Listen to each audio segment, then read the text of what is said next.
We now join the following program already in progress.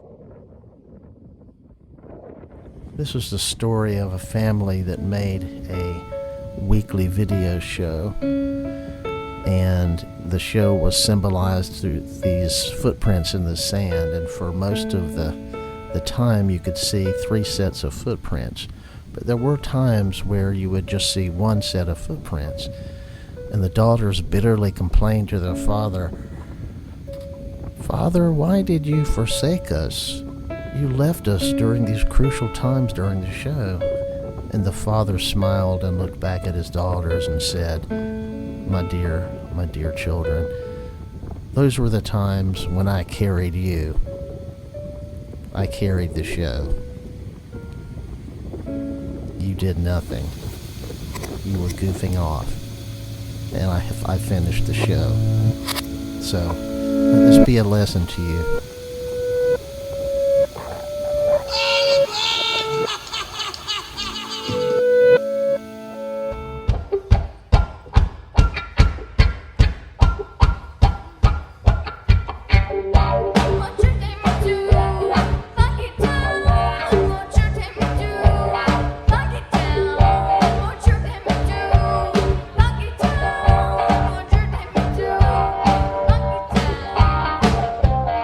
Descended from the same family tree as Lancelot Link, Curious George, and the Space Monkeys of yore, a simple family rock band has dared to go where no band has gone before. In these pandemic times, we need Secret Monkey Weekend now more than ever. So without any further ado, settle into your favorite chair, call your neighbors, because it's time for the Secret Monkey Quarantine Half-Hour Show.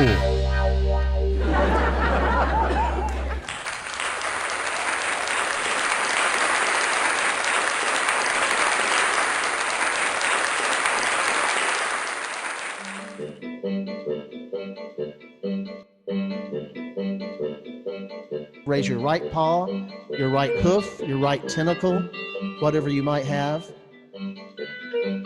I shall sing no song that is not a Secret Monkey song.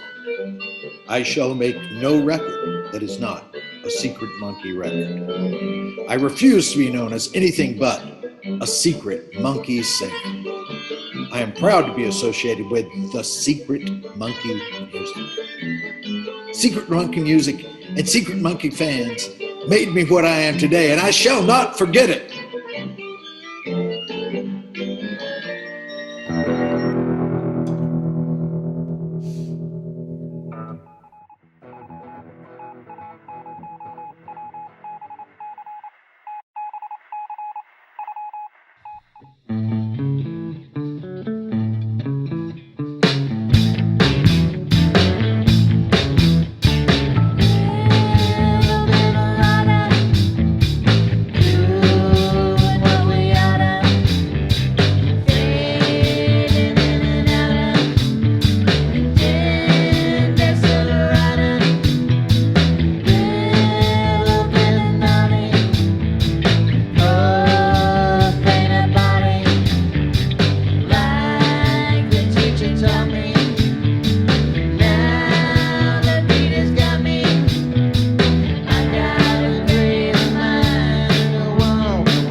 Next, a short film by Lila.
Now, a song by Mitch Easter.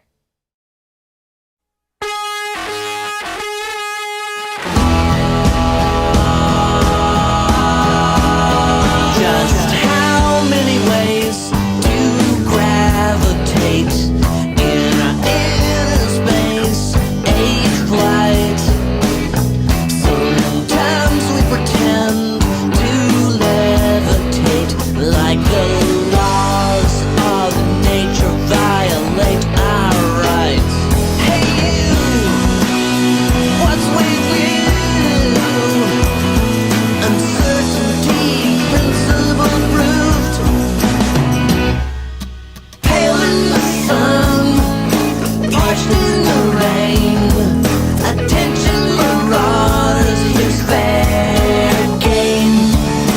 Think of something fast, better make it last, or be forever famed as phantoms of ephemera.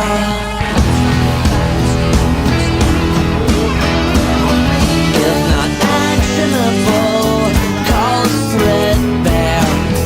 Choose humdrum or uncouth. Unnerved by all these dire brigades and the baleful glare of poison youth. But you, what's with you? Uncertainty, principle root. Pale in the sun, parched in the rain. Attention marauders, here's fair game.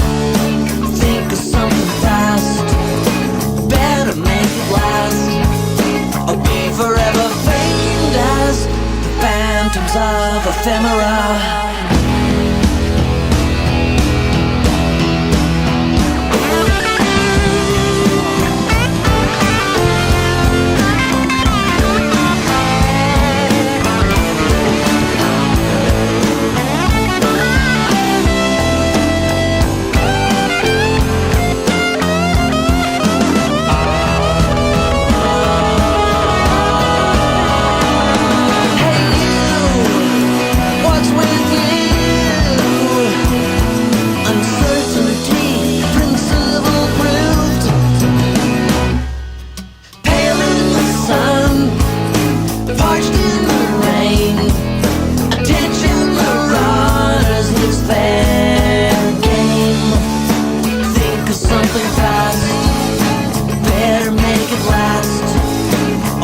forever faint as the phantoms of ephemera.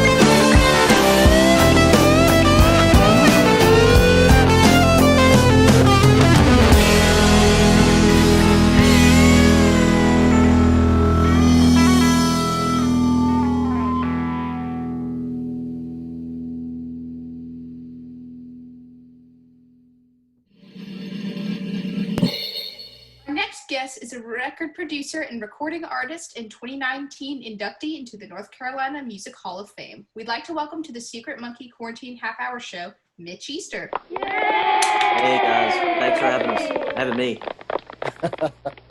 We're really happy. The royal we. Well, one of the reasons we started the show is that, we don't gig anymore, basically. I don't think anybody does, except for maybe if they're on some television show or something. Right. But that's kind of the way we've been staying in touch with the music community. Now, you're primarily in the recording end of it, and the pandemic has taken a different direction for what you're doing. How have you been dealing with the last 6 months? As soon as it was clear that things were really happening, we shut down the studio. And it happened in the course of a week over one session. I mean, it was really interesting because these guys at the beginning of the week were concerned that maybe their kids would be sent home early from school or something. And they're restaurant owners. And by the end of the week, they were closing the restaurant and figuring out how to pay their employees. I mean, it really happened quickly that we got the message that this is, for real. And so we just thought it would be irresponsible not to close this place down, because the studio is like the place where people are very close together and touching everything and singing, so but I have a lot of work to do mixing. A lot of this stuff that we started a while back was finished but not mixed, so I did some of that over the summer. I still have some of that, and eventually we'll do sessions again, but we're not going to rush it. We want to be responsible. Yeah. Well, I was, researching for the show, and I looked at your website, and I noticed that you did have a statement about being closed. So I think that was a very responsible way to go about it. Not enough people should probably look at it that way. I mean, I understand that people want to get back to doing the thing they love to do, and it is a beautiful thing, but we wouldn't feel too beautiful if we felt like somebody got sick here. Yeah. And, it's just like that. I mean, that's the only thing. We just are going by reality. Yeah. Yeah. But I think this time has been useful. A lot of people I know writing songs, and getting stuff done that they kind of needed a bit of a break from the degree of busyness they normally had to be able to think about some other things. So it's not all bad. Yeah. It's bad, I think, but it's not bad for, what else has happened around it. Sure. Yeah. A lot of people have sort of taken some different directions. I know Parthenon Huxley has about once a month, he has a video show he puts out called the Pandemic House Guide, which is a lot of fun, and Don Dixon has become a frequent contributor to that. And then we do this. We've been doing this every week since June. I think we had one break, and then our final show. This is our final show for the season 1, and I don't know if I mentioned this to you, but our other guest is your friend Will Rigby. Oh, great! Yeah, we're still working with him about an interview and what kind of music he wants to do. He did send us a video that we aired back in the late summer. Trying to think of the title. Something about Corazon was in the scene. Corazon. It was no heart, without a heart, or heartless. Well, Mitch, with things being a little different, doing more mixing than anything, do you still pick up the guitar quite a bit? Oh yeah, I play all the time. I mean, I only ever started recording so that I could record myself, and that's the story of about everybody that does this. And so, of course, the studio slowly takes over all your time. but I really, really, really, really like to play, and I really like to write songs and record them. So I'm hoping if I ever finish this batch of mixes that I will get back to that. And actually, right at the beginning of when the studio closed, we had to cancel some sessions, and I did come in and work some, and it was really great. Mm-hmm. And then I had to get back to business with, other people's sessions. But yeah, I play every day. Well, I'm curious. I've gotten better, but I'm hoping someday maybe I will. I'm curious, do you plug in and rock out in the studio, or do you plug in and rock out in the house? Actually, I don't plug in. I never did plug in unless I'm really actually playing a show. Okay. It's weird because I just really like playing an unplugged in electric guitar. Yeah. And that's enough noise. Well, that's neat to hear. I do quite a bit of that myself. I have a family I have to think about their ears and the animals and everything else. I know. I was just reading about Wes Montgomery's style. Wes Montgomery, the beautiful sounding, fantastic guitar player, and he had that lovely soft tone. And apparently that was because he was I didn't know that he was a welder in the daytime and it practiced at night, and he played like that so that it wouldn't bother anybody. And then he developed that as his way of playing. That's amazing. That's especially amazing because he was in the welding business, because people who weld often lose fingers. He was a careful guy, I guess. Oh my God, that's crazy. Well, apparently he was a very good welder. Oh, so. Well, that's Yeah. Happy for us and for him. Yeah. Ella, do you have a question? Yeah, so we like Let's Active in this family, and I was just wondering, how did you meet the members of Let's Active? That's a good question. Well, Faye Hunter, the bass player, was my girlfriend from when I was like 15, and she didn't play in bands or anything like that. And then she just sort of started doing that. And then, so she was kind of a natural musical talent. She decided to play bass, and then like the next day she was a bass player, sort of.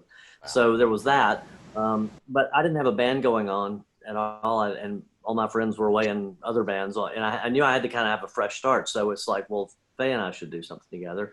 And then we met Sarah Rumweber, the drummer, when like two different people almost simultaneously said, you should see this girl play in Carborough who is really amazing, and she should be in your band. And it's like, who is this? And I heard about this from two different people, and we went to see R.E.M. play at the station, and she was there, and that's when I met her. So we had to really talk her into playing with us. But then she did, and that was our band. And it was really good for me to play with people that were not part of my old scene, even though I'd never expected that. Usually you just go naturally from your one batch of friends to the next, but this was sort of completely new territory, at least musically, to play with them. And it made me a lot more, it's made me better, made me think about everything again in a new way. So that was it. It was really fortuitous and different from, my previous bands, but that's how it came about. Now, did you ever play the station? I never did. And I only went to a couple of shows there, but that R.E.M. show was great. It was kind of before they were famous, and it was just like a big open floor at that time. It was like a barn dance. Yeah. The station's been sort of a common denominator for a lot of our guests. They either played there back then or they've played there in the recent incarnation of the room. Yeah. We played there. In fact, that was our last show before the pandemic. We were there in early March. One thing I was going to mention was that, we sort of pride ourselves in having sort of the mold that Let's Active had, in that, a male guitar player with an all-female rhythm section. So when Lila started out on drums, we always tell people, and it's true, that she was technically having to ride in the car seat when we drove places. She didn't weigh enough to actually sit in the seat belt. So after 4 years, she's finally grown up enough where her legs are as long as any drummer that she meets now. Well, yeah, that's the thing, music is something that like you can do a lot of ways. You don't have to do it the way somebody else did it. And people figure out incredible ways to do things. I mean, you can be totally standard or totally non-standard. Yeah. In the studio career, I've seen a lot of people come in here with really crazy drum sets. It sort of just looks like a pile of junk from the garage, and then they play it and it's music. That's a great thing about all this. Did you see the guy playing drums with Jack White on Saturday Night Live last week? No, I didn't see that. Everybody says that guy's really great. Yeah, his drums are slanting the other way. Oh, he had to lean over. You mean like away from him? Yeah. Oh, okay. Yeah. Do you think he just likes a challenge, or maybe he's going for a lot of rim action. I don't know. I think he was sitting up really high like Ringo did, so Oh, yeah. it was easy to access. But yeah, he was leaning over to do the tom and stuff, which was kind of interesting. That's so cool. And he had his floor tom to the right of the rack tom. Okay. But yeah, very interesting. I mean, my studio motto has always been as long as sound comes out, right? Yeah. So, sounds like sound came out, and Yeah. I mean, it's funny. The first comment I saw about that show from anybody was like, how terrible it was. And then I've seen like 1,000, this is the best thing I've ever seen on Saturday Night Live. So I'm assuming it was good. Yeah. I think people are just not used to the rawness of rock and roll these days, and that's exactly. I think you're right. Yeah, that's exactly right. Lila, I guess do the you have a last rock show I saw was the Rock and Tours when they played over in Raleigh, maybe it was a year ago or something. And they were so rock and roll, and it was like, oh yeah, that, you don't see that every day, That's right. That's right. Lila, do you have a question?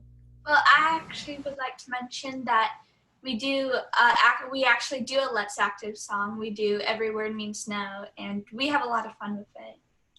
Oh, well, as we say in the South, bless your heart. I hope that I'm not giving you all headaches or anything afterwards, Oh no, I love to play it, It's so cool. but I've never quite figured out how Faye did the bass solo kind of thing at the end. Yeah. My version of it, but hers is really quite amazing.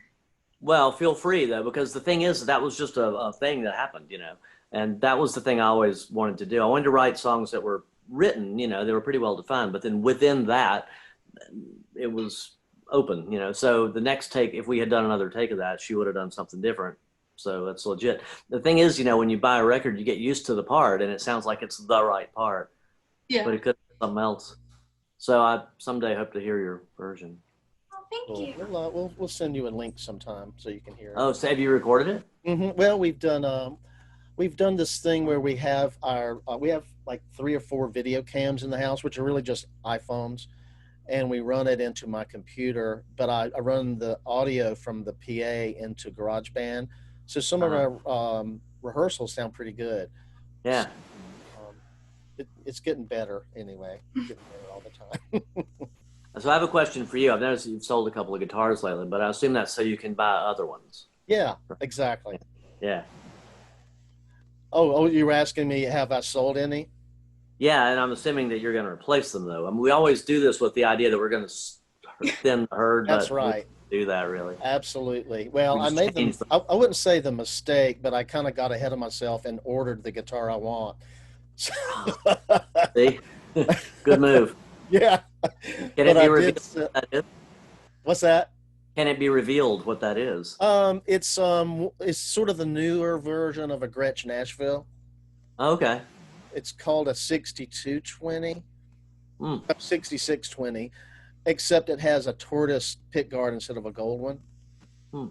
Sounds lovely. I've never seen anything like it. At least that it looks a lot like an old Nashville in most of the ways. And this is a new model. Yeah. Yeah.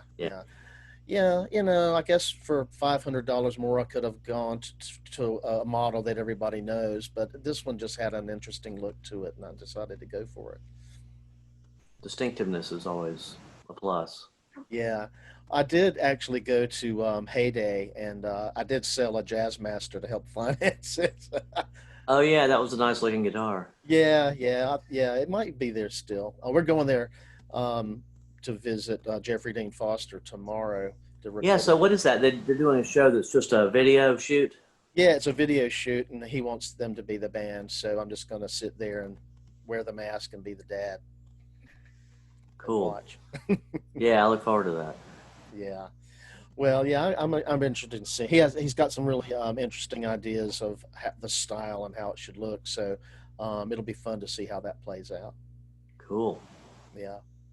I think that might be all I had question-wise. Girls, did you have everything that you wanted to ask Mitch? Yeah. Okay. Well, Lila usually handles our sign-off, so it's her turn to weigh in with that. Okay then. Well, Mitch, thank you for taking time to chat with us today. We really wish we had more time, But hopefully we can catch up again with you soon. And if you ever want to like talk with us again or do another Zoom, we'd totally be up to that. And you're welcome to just come on the show anytime, and we really appreciate it. Thank you. Yeah, Well, thank you so much. It was great talking to both of you. I really appreciate it.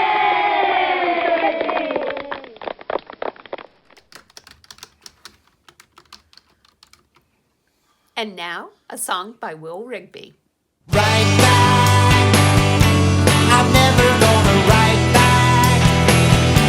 Forever I might write to you and never send it to, because you don't deserve to read the words.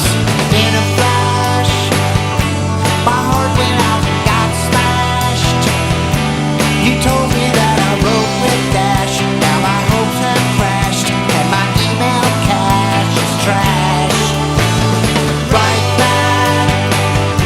I'm never gonna write back. I guess I knew that I was telling you goodbye. Surprise, surprise, I didn't see it in your eyes that I was provisional. We were divisible, not a metaphysical thing. Right back, I'm never gonna write back. I guess I knew that I was telling you goodbye when I didn't reply to your reply to my reply to your reply to my reply to your reply to my letter. If that was all that it took to let you off of the hook, are you grateful that I made you feel better? Never should have written a letter.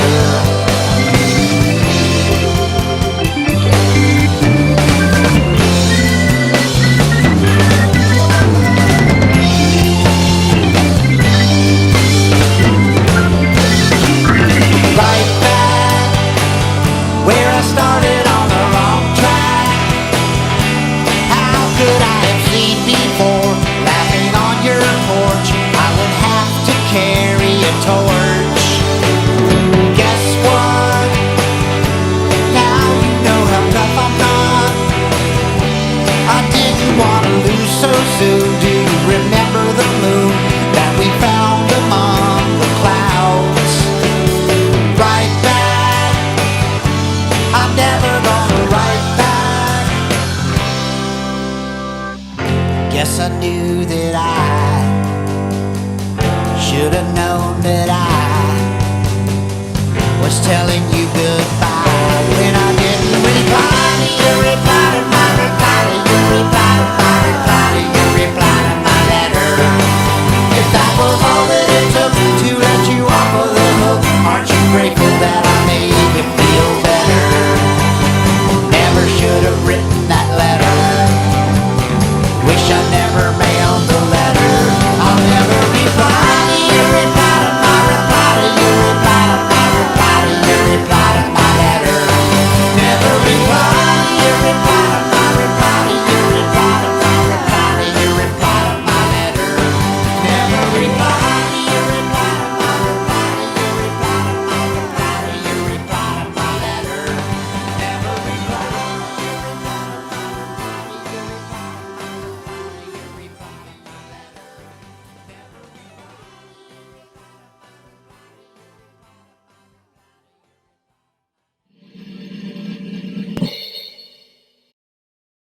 Welcome. Thank you for having me.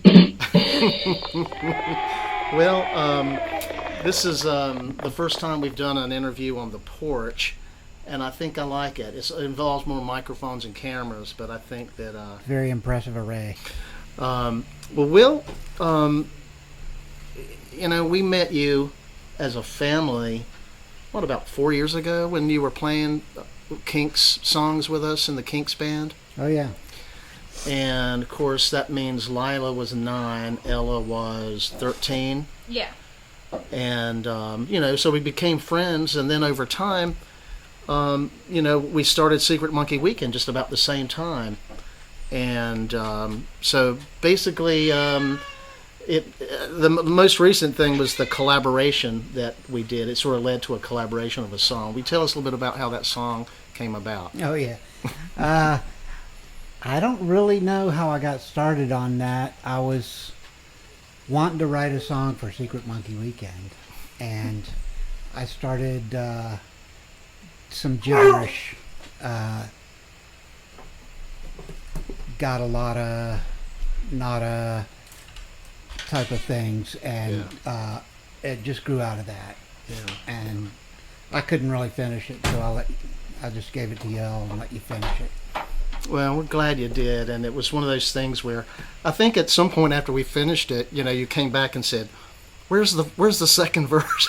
And it's like, I thought that was the second verse. So, are there still some missing lyrics somewhere out there?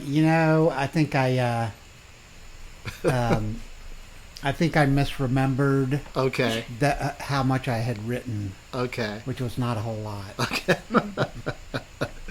Well, anyway, it was something that was fun for us because it was our first collaboration in that way, and we've done. I've seen Secret Monkey Weekend more than most people. Yeah, I've seen y'all a bunch. Well, we're very happy honored. to have you. Plus, I would love to be able to play some music with you when the time is ready to go back and play live shows, but unfortunately, we're kind of stuck in this situation. Yeah, we are. Well, I'm mostly a drummer, and you've already got one of those. Yeah. Well, you don't need me. Well, I think maybe we could work it out where you could get behind the drums for a song and bring Lila up front and let her be the front person. Ooh. Yeah, that'd be nice. And she's Wow. learning some stuff on bass, so she might steal my job. Now I could play guitar. And then you'd be the singer? Well, I can play some guitar, so and a teeny tiny bit of drums, but I'm not as good as her. Well, anyway, so when you started working on that song, Will, did you start on guitar or what? How did you start that? In my head. In your head. I never really got as far as. I don't play guitar, so it would have been a keyboard, but I didn't even get that far. Right. It was just like me kind of humming. I never even really got a melody. Yeah. I didn't get very far on it. Well, I know when we sat you and I sat in your backyard that day, and you had the, you said, I think try going from G and then to A, or A to G, I forget which. And that was about the direction we took it from there. Yeah. Well, like I said, I didn't really have a melody or much of anything. I just had a little bit of words. Yeah. So what have you been doing in the, since March, since this unusual time hit us? Staying home an awful lot. Yeah, yeah.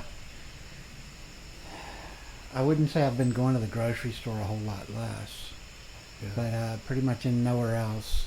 I actually finished and released a song, which for me is like shocking, because I hardly ever finish a song. And I've started a bunch of other ones, and I haven't finished. Yeah. I've almost finished one of them. Yeah. But I've got several more that are started. But for me, that's good. I haven't been writing various songs for many years, so for me to write it all is good. It's a step forward. Yeah. I've got a question. It's in a different direction, but what's it like to be lifelong friends with people that when you were learning your instrument, they were learning their instruments too? All the people in Winston-Salem. I know R.J. Reynolds was a high school, but I mean, we're talking elementary school. Right, yeah. Peter Holzapfel was in third grade with me, and Bob Northcott. Mm-hmm. And he started taking guitar lessons like in, I don't know, third grade, fourth grade. Mm-hmm. I can remember he was already able to play entire songs pretty well in the sixth grade.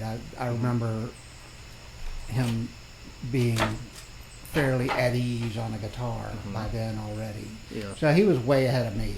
But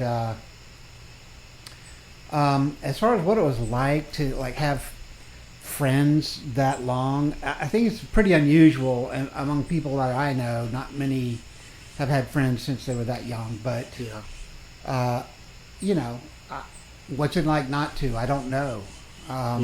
That's just the way it was for us, and I feel pretty fortunate to have had friends for over 50 years. It's pretty great. Yeah. So were drums your first instrument? Yeah, pretty close to only. I mean, I play some keyboards, but even my keyboard playing is fairly rudimentary, and I just never got it together to get a left-handed guitar. I'm just never did it. I think I was reading something today. Of course, I've known this a long time. You know, Elizabeth Cotton. She was left-handed. She just turned it over like Hendrix and just, you know. No, I didn't know that. Invented an upside-down way to play, basically. Yeah, go ahead. I was wondering if, outside of music, if you have anything you're really, really passionate about. Ooh, that's a good one.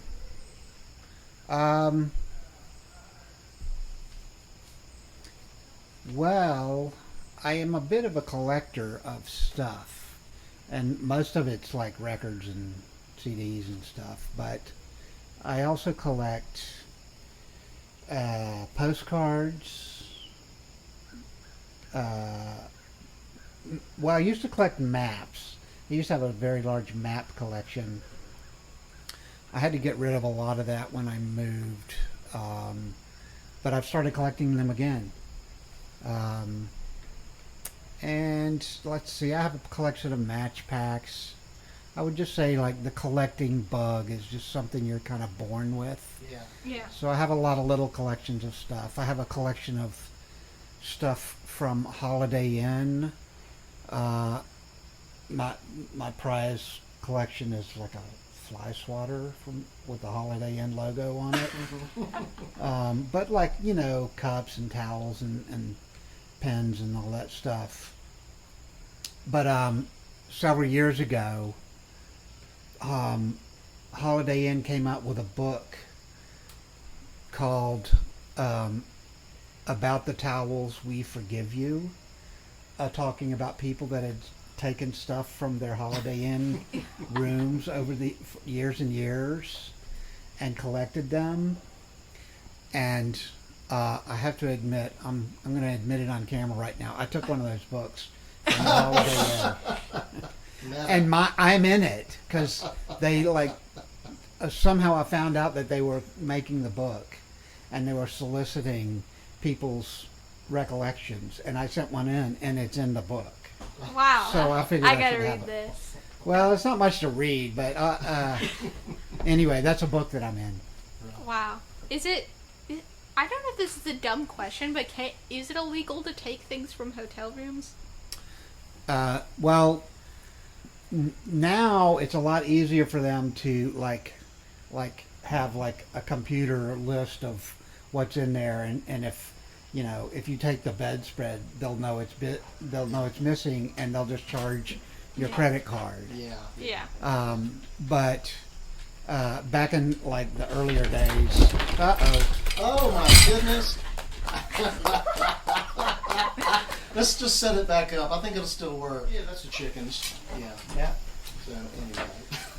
You see foxes? Yeah, I thought we were going to be interrupted by the chickens, but we were interrupted by a Maybell knockover. I hope I had the camera on the... It's always one kind of animal. Yeah. You know, because, you know, you haven't been able to play live. Do you actually play drums on a regular basis at home, especially during this stay-at-home stuff? Not really. I've played more at home than zero, which is like the way it's been for years. Yeah. And that, even doing that took some, like we had to get rid of a whole bunch of stuff to even have room to set up drums. We just had like a room full of storage, and we've cleared it out enough to set up a drum set, but not enough to set up a whole band. I see. So it's a work in progress. But I wouldn't say I do it very often. Yeah. I've definitely done it more now that there's no other way to do it. But I basically do it when I'm getting ready to record something, as I'll set it up and play. I know that when Florence was rehearsing back in, what was it, March, when you guys played the station, you rehearsed at Alex's place. Oh, yeah. Yeah. A couple of times. Yeah. Well, when it's safe to do so, you can certainly rehearse here if you want to. Yeah. We're set up for it. Well, thank you. Yeah. I guess I'm a little disappointed that the chickens didn't make enough noise here. I was just over Will's left shoulder.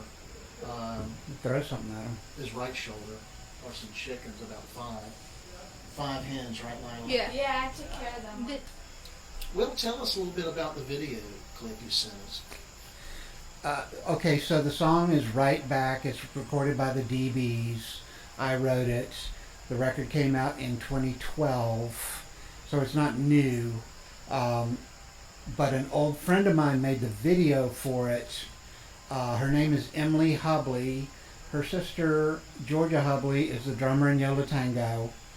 And she's been making animated video her entire life. That has been her entire career, is making animated videos.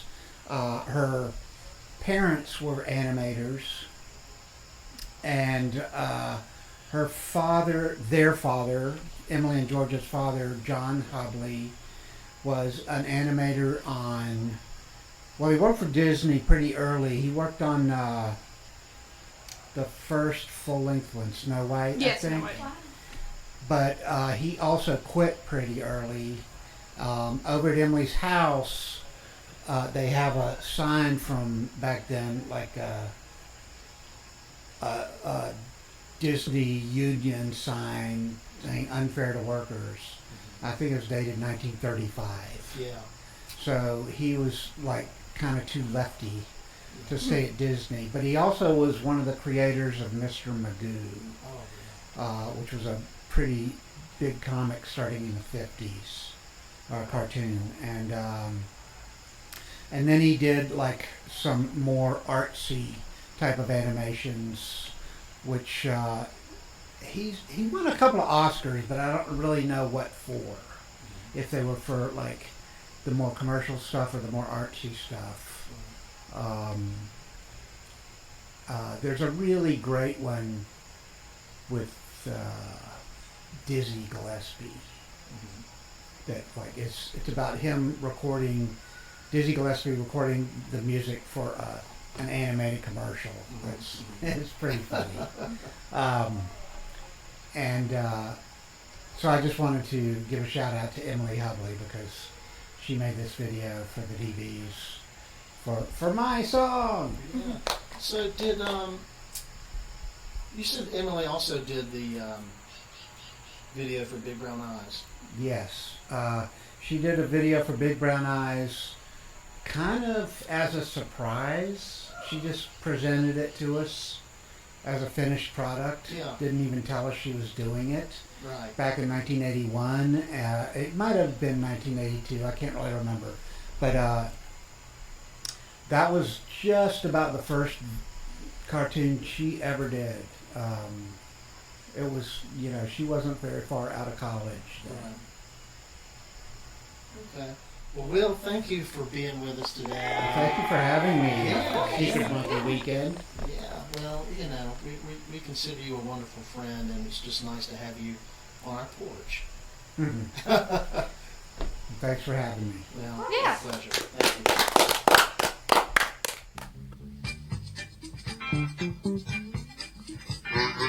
So here we are on the final episode of... Wow, this is sad. I'm going to miss this. Maybe we can just do some and just stockpile them for next spring. Anyway, this is... who's this belong to? I guess yours? Yeah, this was the first Live at the BBC compilation that came out. I think it was 94. This is really good. I love it. I used to have that poster on my wall. Did you? Mm-hmm. Yeah, it's got a lot I of did conversations too, but it's really pretty good quality stuff. Okay. All right. Also yours, I'm assuming? This is another one that I think I inherited from a yard sale. I love it. It's great, but it's got a lot of the same stuff I think that Meaty Beaty Big and Bouncy had. But Neil Diamond Gold. Yours again? This one again. I think this is another inherited one, like maybe from I don't know, maybe an old girlfriend or something. I don't know. But yeah, I love a lot of these tunes. I love that era. In fact, that's probably my favorite era of him. Boscags. I can't remember what is the front. I guess that's the front. Silk Degrees, maybe? Is that what it's called? Yeah, it's in a very small print. Silk Degrees. I think this had Lido on it. Lido Shuffle. Oh, gosh, I don't see the titles. Song titles. They're up there. What can I say? Yeah, Lido Georgia, Shuffle. Jump Street. What do you want the girl to do? Harbor Lights. Lowdown. Lowdown got played a lot. It's Over, Love Me Tomorrow. Lido Shuffle. Yeah, this was a big album. I liked it a lot. Liked his voice. The Ventures. Yours? Yeah, I got this from the Columbia Record Club. And I don't really remember whether it's some of their vintage recordings or it's some kind of oddball compilation, but There's a I did play it a lot. Rolling Stones. Made in the Shade. Who's this? Yours? Yeah, that was like a 70s compilation that came out. I think it was mostly 70s stuff. Yeah. Brown Sugar, like the early 70s. Yeah, this is a pretty good, this is a decent compilation. Happy's there too. That's Yeah. I like all these songs. All right, George Harrison. Yeah, whose is this? Yours? Yeah, this is mine. I got it maybe the day it came out. I was wow. big George Harrison fan around 79. Blow Away was the big hit from this one. Love Comes to Everyone. It had a good sound. It was almost like a comeback album. Or no, it was the follow-up to 33 1/3, but it was still quite good. It was, soft rock, but I liked it a lot. All right, now. The Georgia Satellites? Yeah, Dan Baird was actually talking about this EP when we had him on his show, our show.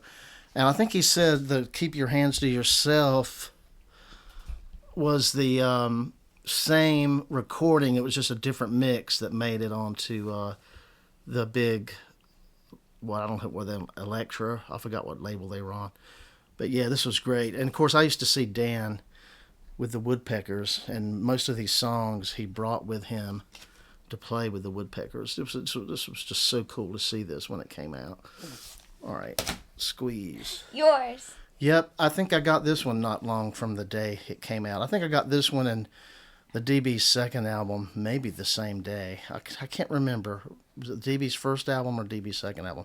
Anyway, I remember buying them the first day. This is such a great album. And of course, I think this is the one that has Tempted on it. In Quintessence is a great opening track. Someone Else's Heart, Tempted, Heaven. Labeled with Love is great. Yeah, we've played a lot of these in the car, haven't we? Mm-hmm. All right, Leonard Skynyrd. I'm gonna guess that's Daddy's. No, it's mine, I think. I mean, I unless he's got a copy, but I remember getting this. This was a good live album. This was with their new guitar player, Steve Gaines. So, yeah, this was a pretty rocking album. This is some sort of news compilation with Edward R. Murray, Columbia Records. Any idea who this is? Maybe something you inherited? Yeah, exactly. I might have gotten it from a neighbor when, he died. I got a lot of his records. Thank you. I'm sure I'll listen to this sometime. You have Joe Walsh. Joe Walsh. Seriously, folks. Yeah, a lot of his album titles had really funny, themes to it. I like See, he's in the cover. pool. Yeah. I think this has Life's Been Good on it. That was, let me see. Yeah, Trying to see what. one there. Do you see it? Yep, at the end. Yeah, at the station, got played a lot on the radio. Is that a bug? Yeah, that's a bug. Anyway, well, that's a great way for us to end a season of I Want My Daddy's Records with Joe Walsh. Hold it up. Oh, you hold. Yeah, okay. Maybe I'll show you. Do you know that song, Life's Been Good? I'll play it on my guitar for you later. All right. Thanks, everybody. Thanks another week or another year I want my daddy's record.